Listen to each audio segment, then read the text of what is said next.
আমার মনের ঘরেতে আমি রেখেছি যারে, দু জাহানের বাদশা নবী কামলিওয়ালা রে, দু জাহানের বাদশা নবী কামলিওয়ালা রে।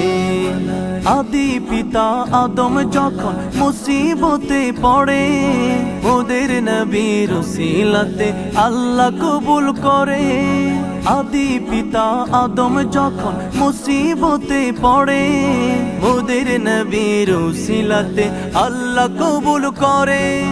সাকারাতের বিছানাতে দেখা দিও রে, দু জাহানের বাদশা নবী কামলিওয়ালা রে, দু জাহানের বাদশা নবী কামলিওয়ালা রে। আমার মনের ঘরেতে আমি রেখেছি যারে, দু জাহানের বাদশা নবী কামলিওয়ালা রে।